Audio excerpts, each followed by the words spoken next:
안녕하세요. 현서의 서재 구독자 여러분. 오늘도 만나서 반갑습니다.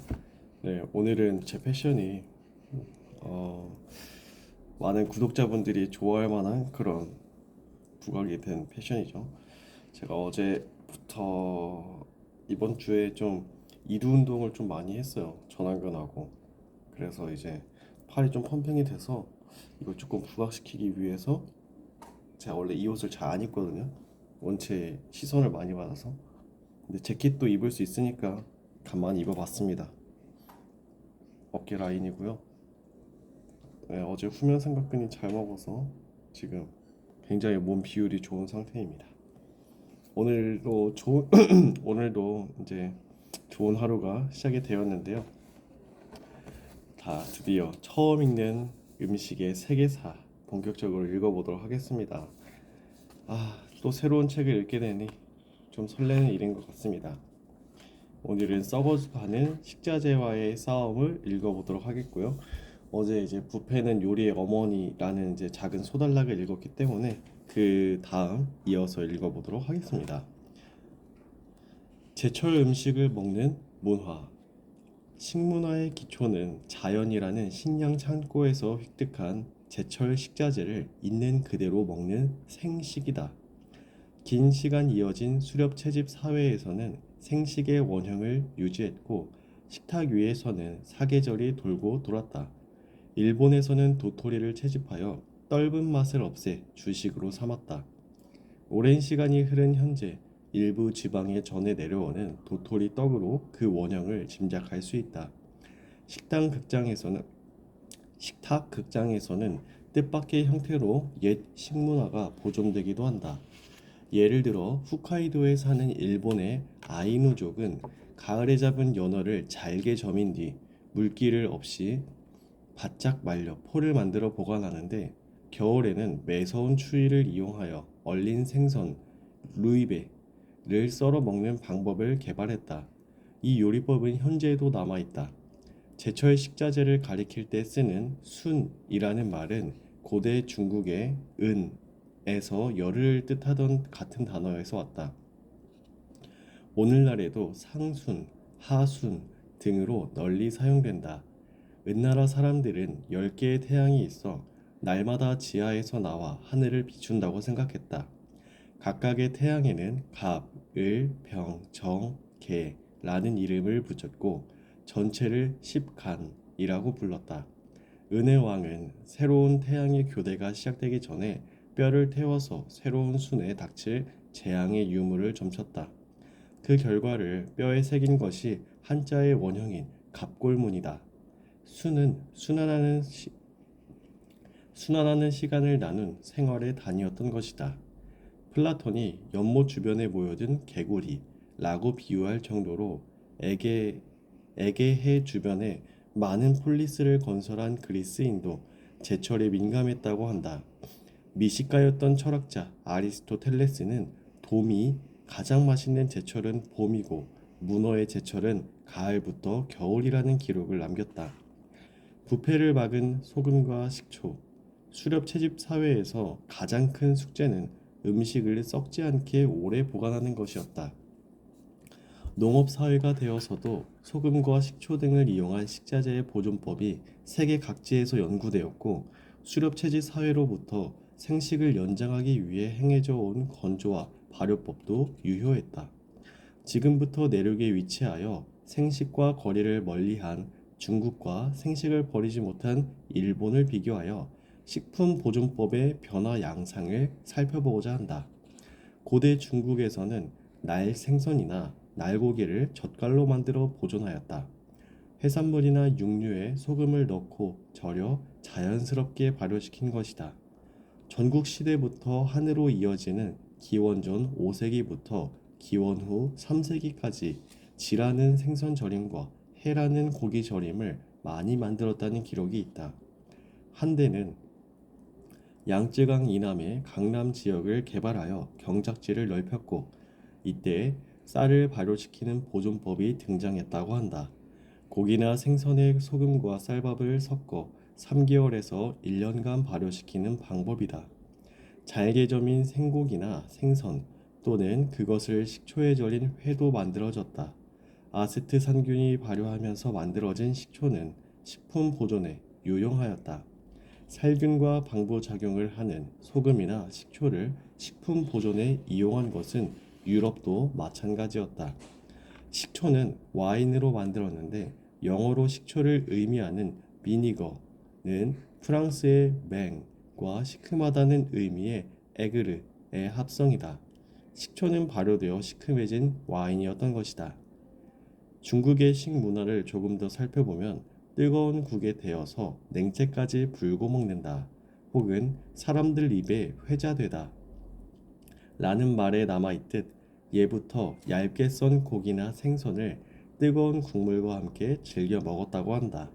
고기를 선호하던 중국에서 소금 등에 절인 생선이 인기를 끌게 된 것은 송대에서 원대의 일이다. 당 황제의 성인 이와 동음이기 때문에 먹는 것이 금지되었던 민물고기의 왕 잉어가 식자재로 부활한 점과 교역의 요충지였던 수도 개봉에서 민물고기를 얻기 쉬웠다는 점, 그리고 생선을 먹었던 화남 지역에 중국화가 진행된 점이 이유였다. 그러나 몽골이 중국을 정복하고 원을 세운 후에는 유목민이었던 몽골인이 생선을 먹지 않았던 까닭에 생선 요리가 사라졌다. 일본에서는 벼 농사의 전례와 함께 전통적인 보존 식품인 스시와 독자적인 생식 문화가 발전하였다. 섬나라로 생선이 풍부한 일본에서는 무로마치 시대 중기에 날 생선을 먹는 사시미와 발효시켜 산미가 있는 쌀의 날것에 가까운 생선을 더한 스시가 등장했다. 에도 시대에는 간장이 보급되었고 오늘날과 비슷한 사시미와 스시가 만들어졌다. 짜투리로 남은 날 생선을 초밥 위에 얹어 간장에 와사비를 넣은 소스에 찍어 먹는 스시는 일종의 패스트푸드로 하나야 요헤이란 사람이 만들었다. 소금과 식초에서 벗어난 세련된 생식, 사시미와 스시가 요리로 정착하는 과정을 보면 오늘날 일본 요리의 특성을 엿볼 수 있다. 땅과 바다에서 조미료 찾기, 미각의 촉매제, 조미료, 야생 상태 그대로의 채소와 육류, 생선에는 다양한 냄새와 맛, 특유의 개성이 있어서 맛을 조화시키는 것이 어려웠다. 좀처럼 마음에 드는 맛을 만들어낼 수 없었다. 따라서 식자재의 본연의 맛을 끌어내면서도 조화롭게 정리해주는 말 그대로 조미료가 필요해졌다. 인류의 혀는 맛을 조화롭게 만들면서도 어떤 맛을 살릴 것인지 방향성을 결정하는 특수한 식자재를 연이어 발견하게 되었다. 왕실 수라간을 배경으로 한 드라마 대장금에서는 요리는 맛을 그리는 것이라는 인상적인 대사가 나온다. 잠시 미각을 잃게 된 주인공 장금이 크게 상심해 있자 스승인 한상궁이 장금을 격려하는 장면에서 나온 말이다. 그렇다. 확실히 맛은 그려내는 것이고 맛의 미묘한 균형을 연출하는 것은 조미료이다. 소금이나 생강 같은 조미료 없이 좋은 맛을 그려낼 수 있을까? 조미료는 식탁이라는 극장의 훌륭한 연출가인 것이다. 조미료는 미각을 세련되게 만드는 과정과 깊은 관련이 있는데 시대가 지나면서 그 가짓수가 계속 늘고 있다. 미각은 크게 짠맛, 신맛, 단맛, 매운맛 등으로 나눌 수 있는데 그 중에서도 짠맛과 단맛을 가장 기본으로 여긴다. 일본 요리에는 조미료를 더하는 순서로 맛의 사시스세소를 따른다는 표현이 있는데 이는 설탕의 사, 사토, 소금의 시, 시오, 식초의 스, 간장의 세, 소유, 된장의 소, 미소를 따온 것이다. 간을 할 때는 단맛에서 시작해서 짠맛을 넣는 것이 좋다는 의미다. 인류는 다 썩어가는 식자재를 조심스레 먹으며 조미료에 관한 지식을 축적해왔다. 조미료가 맛을 바꾼다는 것을 깨달은 사람들이 맛을 그릴 때 도움이 되는 촉매를 자연에서 찾은 것이다. 조미료 찾기의 역사는 이렇듯 오래되었다. 벌꿀과 허니문 달콤함은 인류에게 매혹적인 맛이다. 그러나 자연계에는 매우 적다. 이런 이유에서 설탕의 보급은 식문화의 가히 혁명이라 할 수 있다. 오늘날 설탕의 원료인 사탕수수와 사탕무의 생산량을 합하면 연간 15억 톤이 넘는데 이는 쌀과 벼를 합친 것보다 많은 양이다. 미각의 세계에서 단맛이 차지하는 지위를 짐작하게 한다. 사탕수수로 만든 설탕이 보급되기 전까지 인간에게 최고의 감미료는 꿀벌이 겨울에 유충을 키우기 위해 부지런히 저장한 벌꿀이었다. 꿀벌이 겨울에 유충을 옛 문헌 중에는 사탕수수를 꿀이 흐르는 갈대라고 한 기록이 있다. 여하튼 벌꿀은 로마의 시인 베르길리우스가 하늘로부터 받은 이슬의 축복이라고 감탄한 것처럼 자연이 준 기적의 감미료였다. 참고로 벌의 종류는 세계적으로 10만 종류에 달하며 어디에나 있는 흔한 곤충이다. 벌집 하나당 대개 3만에서 6만 마리 정도의 일벌이 있으며 겨우 6주간 살면서 종의 보존을 위해 구슬땀을 흘리며 쉬지 않고 꿀을 모은다. 그 귀한 것을 인간이 행복에 젖어 슬쩍 해온 것이다. 인류가 황금색 벌꿀의 맛을 알게 된 것은 매우 오래전 일로 약 1만 년 전에 그려진 스페인의 동굴 벽화에서 야생 벌집에서 꿀을 모으는 인물을 찾을 수 있다. 꿀은 채집할 수 있는 식물에 따라서 다양한 종류가 있다. 그 중에서도 옅은 색이 짙은 색보다 질이 높은 것으로 취급된다. 이러한 다채로움 덕분에 벌꿀은 더욱 신비감을 지니게 되었다. 벌꿀은 70% 이상이 흡수가 잘 되고 영양가가 높은 과당과 포도당으로 이루어져 있고 디아스타아제와 비타민 B1도 함유하고 있다. 벌꿀은 100g당 열량이 294칼로리로 매우 높고 현재도 그 효용과 희소성 덕분에 설탕보다 각별하게 여겨진다. 벌꿀은 오랜 기간 불사의 상징으로도 여겨졌다. 현재도 로열 젤리는 이러한 이미지를 갖고 있다. 메소포타미아 문명과 크레타 문명 등 사후 세계에서 먹는 귀중한 음식으로 여겨졌다. 좀처럼 먹을 수 없는 벌꿀을 가까이 두는 것만으로도 일종의 지위를 나타내는 것이었다. 이집트 문명에서는 오직 파라오와 신관만이 신성한 음식으로서 질 좋은 벌꿀을 독점할 수 있었다. 람세스 3세 시대에는 31,092개의 꿀통, 약 15톤 분량의 벌꿀이 신전에 저장되어 있었다고 한다. 고대 중국에서도 벌꿀은 평가가 좋은 감미료였다. 오경 중 하나인 예기에는 대추, 밤, 엿과 나란히 벌꿀을 올리는 것을 자식이 효도하는 것이라고 기록하고 있다. 아메리카 대륙의 마야 문명에서도 벌을 키우는 기술을 찾을 수 있다. 중세 유럽에서도 벌꿀은 귀중한 식자재였다. 게르마니는 결혼 후 한 달간 벌꿀을 발효시킨 술을 마시며 아이를 만드는 데 힘을 썼다고 한다. 여기에서 신혼여행이나 신혼휴가를 가리키는 허니문이란 말이 나왔다. 프랑크 왕국의 카를로스 대제는 재정을 확보하려고 양봉을 장려했는데 수확한 벌꿀의 3분의 2, 밀랍의 3분의 1을 세금으로 납부하도록 했다. 당시 어느 정도 여유가 있는 가정에서는 반드시 벌꿀을 키우고 있었다고 한다. 소금에서 나온 소스와 샐러드. 소금은 짠맛을 내는 조미료의 대표로 음식에 간을 하고 절임으로 부패를 막아 식품을 보존하거나 발효를 조정한다.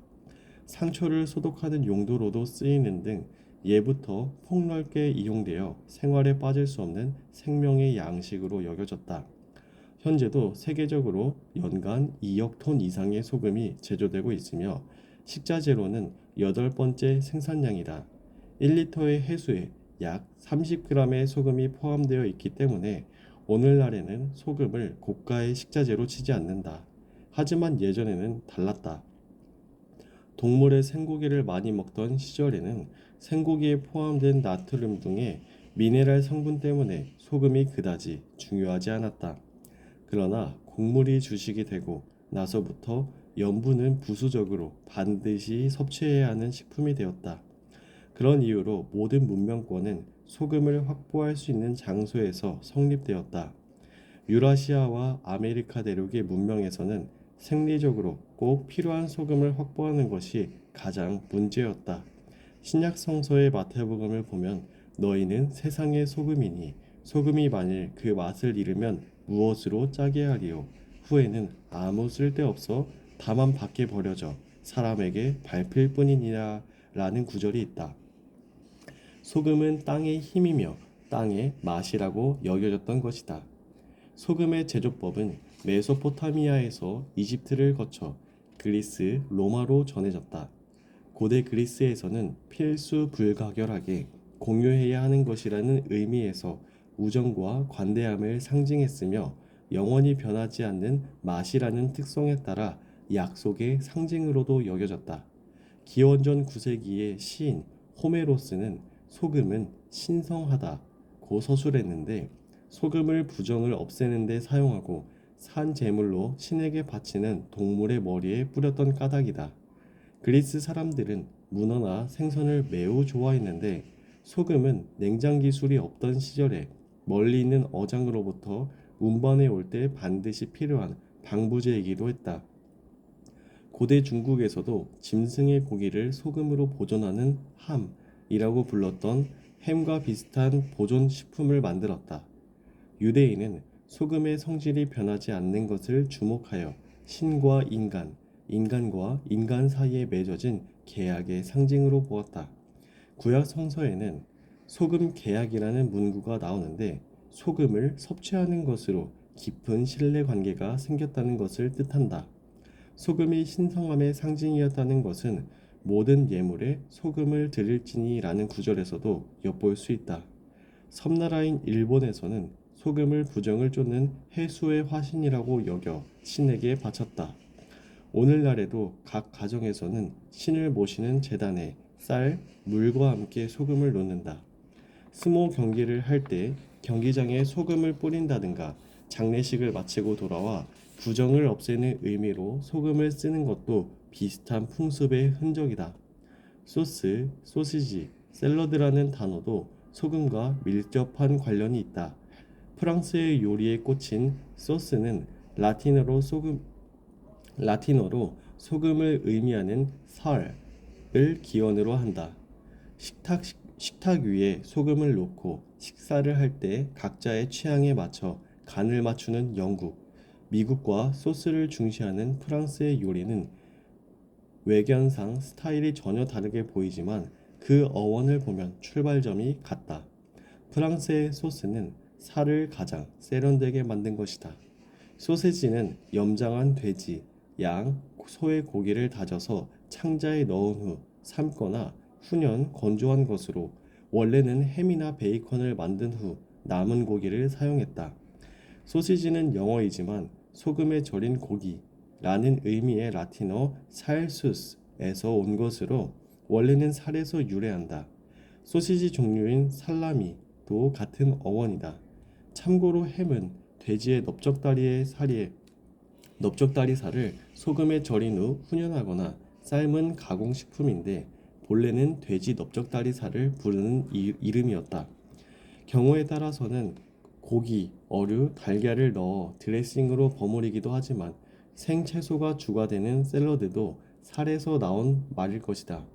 고대 그리스와 로마에서 소금을 곁들여 생채소를 먹던 습관에서 나온 것이 아닌가 싶다.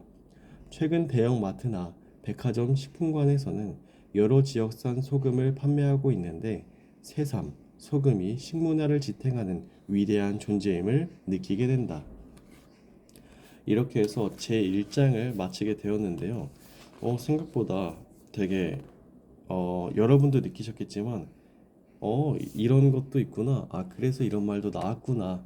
라는 색다른 점도 있는 것 같습니다. 네. 이제 제 1장이 벌써 끝이 났습니다. 아무래도 이게 챕터마다 읽기가 좀 이제 편한 것 같습니다. 네. 다음은 이제 어디 보자. 농경과 목축에 따른 음식의 정형화라는 것인데요. 지금으로부터 만년 전에 시작된 농경과 목축은 인류 역사상 가장 큰 사건이었다.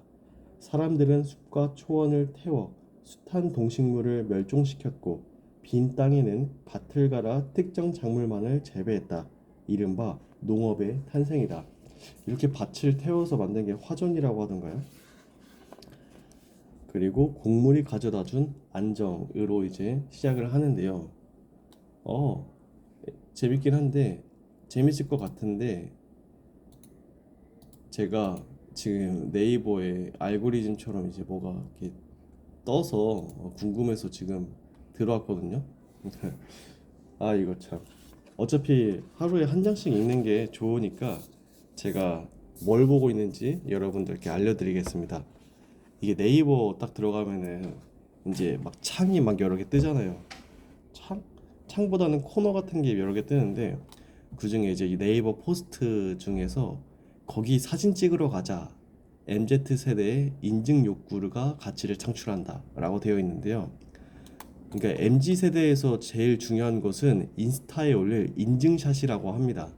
그래서 인증샷의 놀이터가 된 시몬스와 신세계 본점이라고 되어 있는데 인스타그램 인증샷에 요람이 된 신세계백화점 본점이라고 되어 있네요.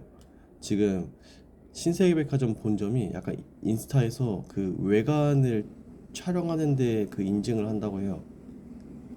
그래서 이게 기업 가치에도 굉장히 이제 도움이 많이 된다고 얘기를 하고 있어요. 약간 그곳에 다녀왔다라는 그 가치.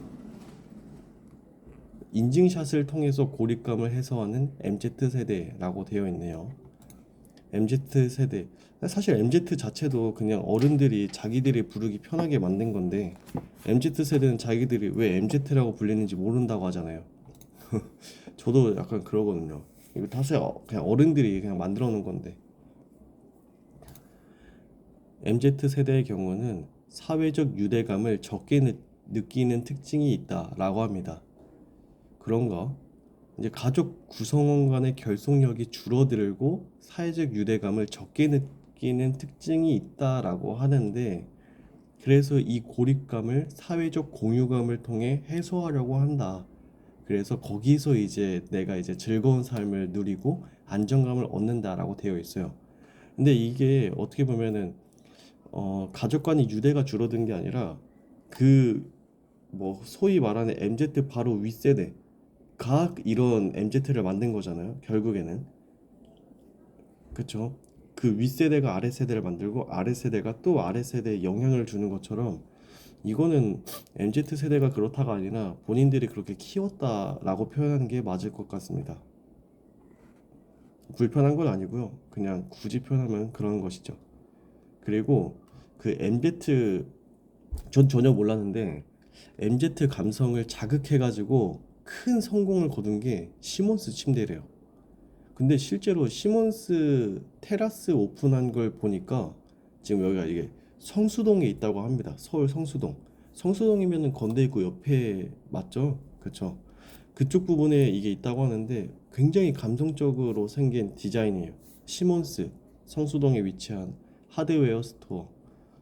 그리고 이제 청담점에도 이제 많이 되어 있는데 여기서 이제 인증샷을 많이 찍는데요. 그래서 이제 여기에 그 뭐랄까 굿즈 판매를 했는데 한 달 만에 2,900만 원이라는 큰 성공을 거뒀다고 하네요. 그러니까 이런 감성을 자극하는 것이 중요하다. 근데 이거 맞는 것 같습니다. 진짜 요즘에는 감성만 좋으면은 장사가 잘 되더라고요. 특이해요. 그리고 그랜저 풀체인지가 나왔다고 합니다. 체인지 롱바디 어 롱바디 롱레인저 이런 말 들어본 적 있어요? 혹시 롱 붙어 있는 거? 그거 차 장이 이제 길어진 거예요. 어렵죠. 그러니까 리무진처럼 이렇게 나온 것이라고 보면 됩니다. 근데 이제 풀체인지 모델 이제 풀체인지라는 것은 뭐가 바뀌었다라고 하는 거냐면 알고 있을지 모르겠지만 자동차가 이제 풀체인지 모델이 나왔다. 뭐의 풀체인지, 그랜저 풀체인지, 스포티지 풀체인지 이거는 요즘 기업에서 많이 하고 있는 그동안 이제 디자인이 이렇게 개통이 내려오잖아요.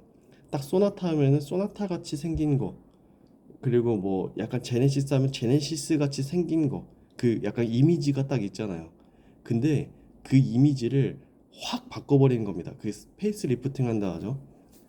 그래서 그걸 풀 체인지라고 하는 겁니다. 아예 그 디자인 자체를 바꿔버리는 거기 때문에 거의 새 차처럼 보여요. 그 같은 그 시리즈처럼 안 보이고. 근데 그랜저 풀 체인지를 보니까 제가 볼 때는 일단 호불호가 진짜 많이 갈리겠다라는 느낌이 드네요. 지금 딱 보기만 해도. 네, 진짜 진짜로. 근데 솔직히 저는 이런 스타일 예쁘고 좋습니다. 네, 솔직히 진짜 예쁘게 생겼어요. 진짜로. 와, 진짜 예쁘게 생겼다. 근데 엄청 비싸졌겠네요. 근데 댓글들이 또 읽어봐야 되거든요. 우리나라 프로 불편러 아닙니까? 와, 실내 디자인 짜집기에서 만든 티가 많이 나네요 라고 되어 있고요. 핸들 바스티온 대가리냐, 소나타 꼴 나려고 작정을 하려고 간다. 살다 살다 디자인이 후진차는 정말 오랜만이다. 아이덴티티가 1도 없네. 디자이너 누구냐? 저게 차냐? 악플 달려고 하는 게 아닌데, 진짜 디자인 적응 안 된다. 다 이거 그거죠. 자기가 못하게 될 차니까 그냥 이렇게 한번 또 이렇게 핀잔 주는 거죠. 근데 그거 아시죠? 그 디자이너 이게 쉽지가 않은 거. 차 디자인 하라고 했을 때 이게 쉽지가 않아요. 근데 여기에 대해서 꼭 디자이너가 디자인하는 게 당연하지, 디자이너가 아닌 내가 어떻게 디자인을 하겠냐 라고 하는 경우가 있잖아요. 그럼 이제 본인 그 직업 잘 하시냐, 완벽하냐, 맨날 사람들한테 본인이 한 그 실적들이 공개돼 가지고 모두가 그 악플을 달고 있다 생각하면은 그 진짜 끔찍하잖아요. 근데 디자이너가 그렇다고 해요. 자동차 디자인이나 약간 건물 뭐 이런 것들 디자인 하면은 제일 먼저 사람들이 디자인이나 이런 것들 제일 먼저 보잖아요. 삼성도 핸드폰 예쁘다, 애플도 디자인이 예쁘다, 뭐가 예쁘다라고 하니까. 그래서 디자이너가 스트레스가 엄청 많아서 그 작년이었나 올해 초였나 현대 그 디자이너 한 명이 자살을 했다고 하잖아요. 아마 악플이나 이런 그런 라인이었을 것 같아요. 제 생각에는 뭐 기업에서 디자이너 대우가 안 좋았다 막 이런 건 말도 안 될 것 같고, 그냥 아무래도 이게 욕을 많이 먹고, 그리고 또 많이 예술적인 부분이 좀 감성적이잖아요. 그래서 그런 거 욕을 많이 먹었을 것 같, 좀 그러지 않았을까. 그 다음은 이제 취업 자소서 성격의 장단점 해가지고 MBTI라고 되어 있는데요. 정말 MBTI 참 많이 나오죠. 이제 IS 유형이라고 되어 있네요. IS 유형. 네. 맹신하지는 말자. 이건 필수죠. 이거 절대 맹신하면 안 돼요. ISTJ 소금형, ISFJ 권력형, ISTP 백과사전, ISFP 성인 군자형. 자, 이들의 각 장단점을 보는 거예요. 먼저 이제 ISTJ인데 이제 세상의 소금형이라고 하네요. 장점이 이제 장점이 뭐냐면 집중력이 일단 높고 인내심과 책임감이 진짜 매우 강하다. 현실적으로 바라보고 디테일한 감각이 살아있고 반복 업무에도 흥미를 느낀다. 단점, 보수적 성향으로 도전을 꺼리고 소극적이다. 융통성이 부족하고 고집이 있고 사교에는 관심이 없다. 신중하고 과묵한 편이라서 감정 표현이 드러나지 않는다. 이게 세상의 소금형 맞아요? 그냥 능력만 쓰니까 소금형으로 쓰는 것 같은데. 단점이 너무 센데. ISFJ 권력형.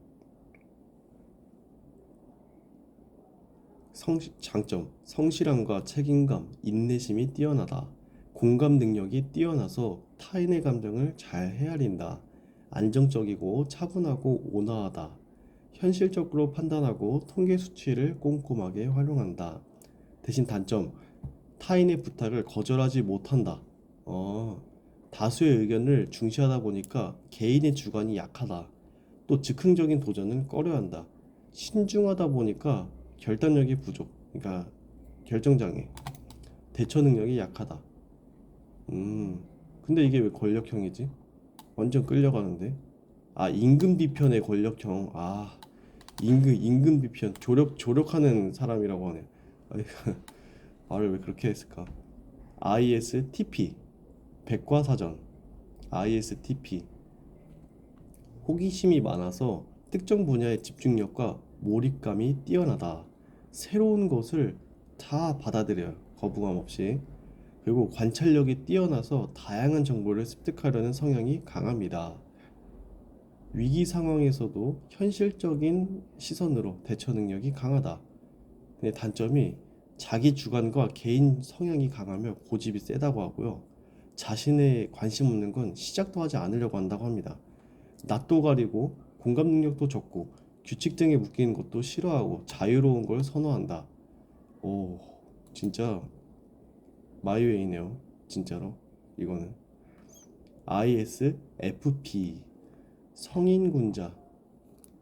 장점, 화합을 중시하고 대처도 빠르고 예술 감각 뛰어나면서 모든 것에 호기심을 갖고 자기 반성적으로 겸손하다.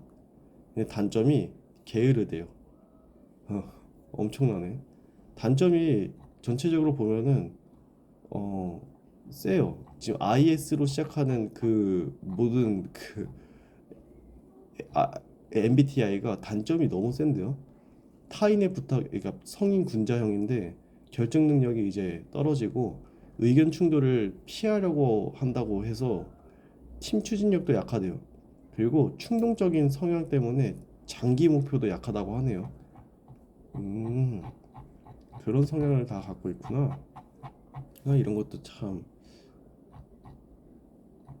보면은 대단해. 이런 것들 어떻게 다 하나하나 일일이 그 하고 있는지 언제 조사하고 있는 걸까요? 이런 것들을.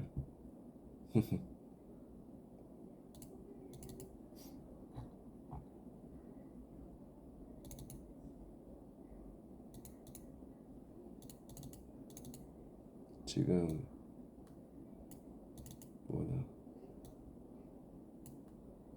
보면은 I N I N S INS INSP INSP 아니야 IN INSP 지금 구독자 한 분께 INSP인가 이게 INSP네요. INSP 인스피 인스피면은 인스피가 어떤 유형의 자소서를 쓰는지 한번 봐야겠네요. IN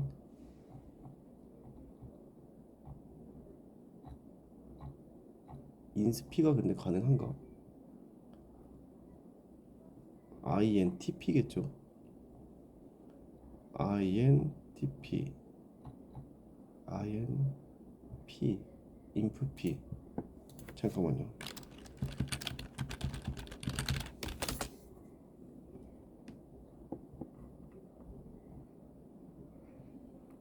지금 마침 호랑이도 제 말하면 온다더니 카톡이 왔습니다. 구독자에게.